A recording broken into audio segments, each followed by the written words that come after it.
Hi everyone, this is CA Hardik Thakkar and welcome to part 2 of double tax avoidance agreement. In this video, we are going to solve two practical illustrations. Okay, so without wasting any time, let us get into this. ठीक है, चलिए. Ramamurthy, a non-resident in India, has generated the following income that includes income from country X and country Y, where India doesn't have DTAA. समझ में आ गया? तो इसका मतलब India का दोनों कंट्री के साथ DTAA नहीं है, तो ही ये कैलकुलेशन होगा. ठीक है, अगर DTAA एग्जिस्ट करता है तो दोनों में से एक कंट्री जो होगा वो इनकम माफ कर देगी and it is not taxable in one country, it is taxable in other country. That is very simple. How can you determine his tax liability? Let's see. Okay, what is his income from profession in India? What is income from profession in India is 3,60,000, तो ये तो हम कर देंगे. Correct. What is his income from other sources? His income from other sources is bank interest, right? So these are the two income that is earning in India. अब बाकी जो दो फॉरेन की इनकम है, आप अभी के लिए ये मान के चलो कि अगर ये इनकम भी इसकी इंडिया में ही अर्न करता ये, करेक्ट, तो उसकी टोटल इनकम क्या होती, तो उसका टोटल टैक्स क्या होता and what would have been his effective rate of tax. समझ में आ रहा है? चलिए. So what is the income in country X? Country X के अंदर इनकम है 1 लाख एंड कंट्री Y के अंदर इनकम कितना है? कंट्री Y के अंदर income is 30,000. Right. What is his total income? Let's take a sum.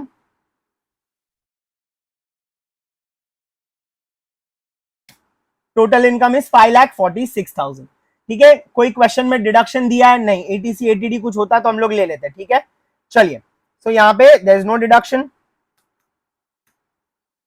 Total taxable total income is how much? Taxable total income is 5,46,000, right?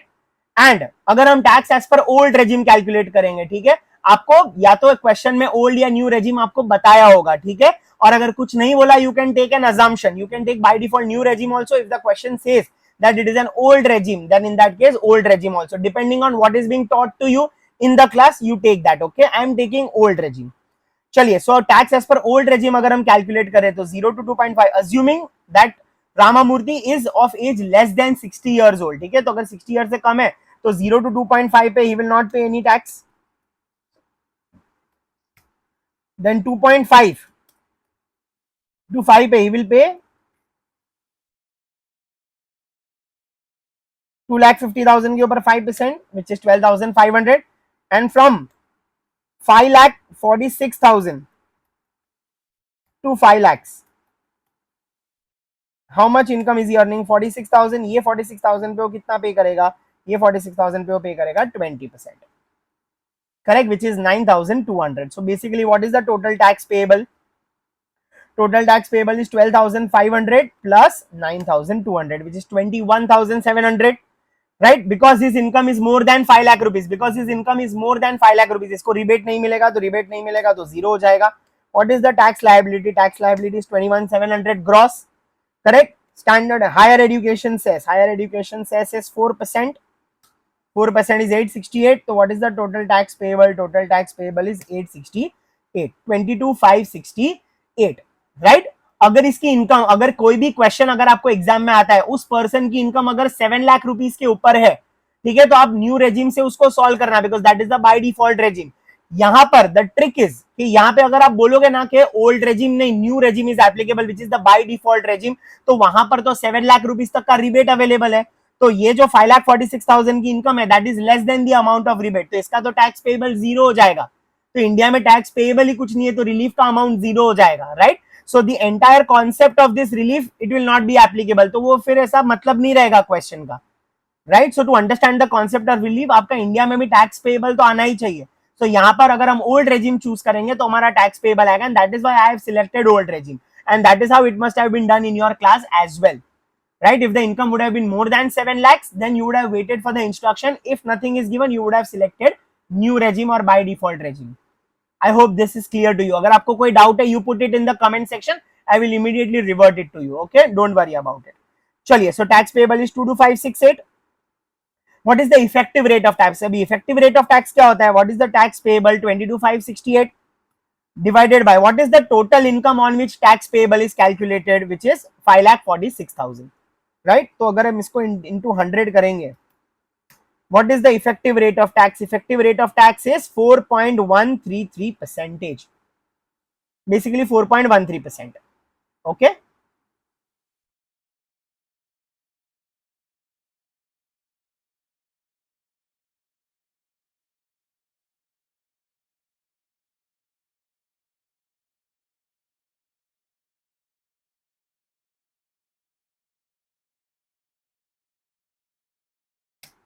%4.13%. Clear? Next. Let's go. अब इसके बाद what is the tax rate in foreign country? What is the tax rate in foreign country? Country x और country Y दोनों में tax rate is 20%. कैसे पता चला मुझे?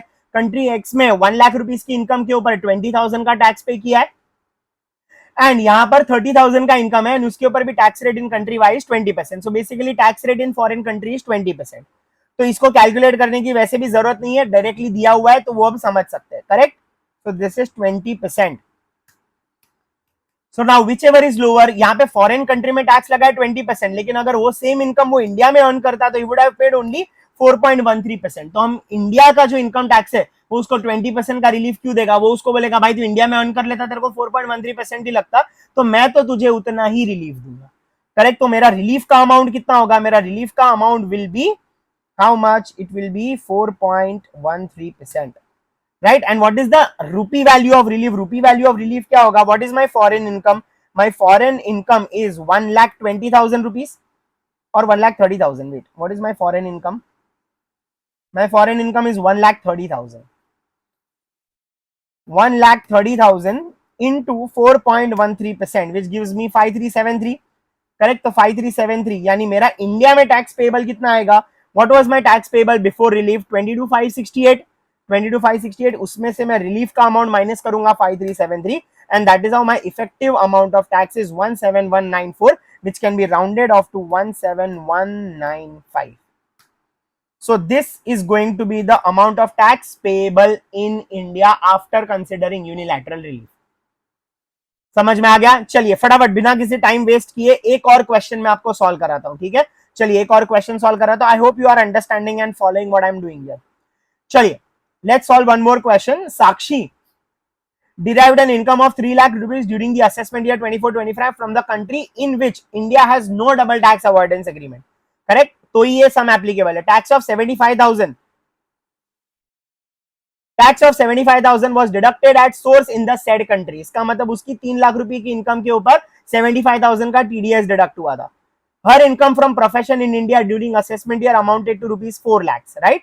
Compute the total tax payable of Miss Sakshi. चलिए, so what is the income of Sakshi in India? Income of Sakshi in India is 4 lakh rupees. Okay. What is income in foreign country? Income in foreign country is 3 lakhs. मतलब अगर हम assume करेंगे कि अगर वो 3 lakh rupees भी India की income होती तो what would have been the tax? What would have been the total income? 4 lakh plus 3 lakh, 7 lakhs. Okay. Is there any deduction under chapter 6? No, not applicable. Then what is the total income? Total income is again 7 lakhs. By default old regime. Again इसको हम new regime अगर assume करेंगे तो tax payable वापस zero हो जाएगा, because exact 7 lakh rupees has zero tax payable under default regime और new regime. तो यहां पर भी हम ओल्ड रेजिम ही अज्यूम करेंगे, एंड मोस्टली सब में एग्जाम में ओल्ड रेजिम ही आपको आएगा. करेक्ट? चलिए, तो what is the tax payable under old regime? Let's calculate. 0 to 2.5. 0 to 2.5 is 0. 2.5 is 2.5 to 5 is 12,500, which is 2,50,000 के ऊपर 5%. देन 5 to 7, ये 2 लाख रुपए के ऊपर कितना टैक्स पेबल होगा? 2 lakh rupees into 20%. 2 lakh rupees into 20%, which is 40,000. Right? तो टोटल हमारा बाय डिफॉल्ट टैक्स कितना आ रहा है ओल्ड रेजिम के अंदर? 12,500 प्लस 40,000, विच इज 52,500. कोई भी रिबेट एप्लीकेबल नहीं है, बिकॉज 5 लाख रुपीस से एक्सीड कर चुकी है हमारी income. What is the gross tax liability? 52,500. How much is higher education cess? Tax amount का 4%. टैक्स अमाउंट का 4%, 2,100. Tax payable is 52,500 plus 2,100. What is the effective rate of tax? Effective rate of tax हमारा tax payable divided by the total income on which tax is calculated. Right? 7.80%. Yes, India में वो कितना effective rate of tax पे कर रहा है? 7.8%. Foreign country में भाई साहब कितना टैक्स पे कर रही है? फॉरेन कंट्री में she is paying tax of 75,000 on income of rupees 3 lakhs. 25% का वो टैक्स पे कर रही है।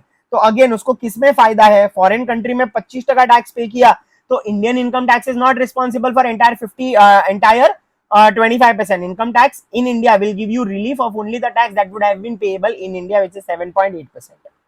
तो अभी मेरा रिलीफ का अमाउंट कितना आएगा, least of the two amount which is 7.8%, and relief का रुपी वैल्यू कितना आएगा, मेरी फॉरेन इनकम कितनी है, माई फॉरेन इनकम इज 3 लाख, ये 3 लाख के ऊपर मुझे effective rate of tax relief कितना मिलेगा, 7.8%, which is 23,400. This is the amount of relief. इसको मैं माइनस की साइन कर देता हूँ. करेक्ट. तो मेरा टोटल टैक्स पेएबल कितना आएगा, my tax payable will be 54,600 which is my tax payable before relief. उसके अंदर मैं रिलीफ का अमाउंट एडजस्ट अगर करूंगा तो मेरा tax payable amount will be 31,200 rupees. This is the final tax payable after calculating the amount of rebate. Clear हो गया एकदम. I hope this is very very clear to you and I hope this video has helped you. If you find value in this video please consider liking the video, dropping the comment. कोई भी आपको doubt है, you can drop in the comment. I will revert you over that and consider subscribing for the channel for upcoming videos. Thank you for your time and attention. I will see you in the next video.